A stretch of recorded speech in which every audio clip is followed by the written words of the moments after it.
ఎన్నో అనేది. ప్రియ దేవుని బిడ్డలారా, ఈ ఉదయకాలము ఇది యథార్థమైన సంఘటన అనమాట.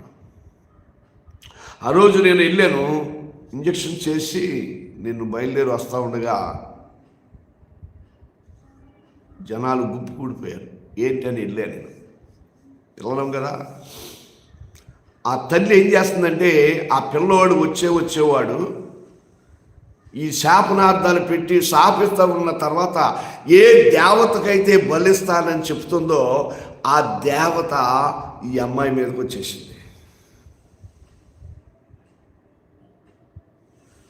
వచ్చేవాడిని ఎలకెత్తలుగా పడేసి వాడి మీదకి ఎక్కేసి వాడి ఇది చీల్చేసి వాడి రక్తం తాగేసి వాడి పేగులు మెళ్ళ వేసేసుకుని కూర్చో. జనమందరూ అలాగే చూస్తున్నారు. అప్పుడు అడిగారు, ఏంటమ్మా ఇది అని. ఎన్నో రోజుల నుంచి, నెలలు, సంవత్సరాల నుంచి నాకు బలిస్తానంటుంది. ఇవ్వలా. చూశాను ఇవ్వట్లేదు. అందుకే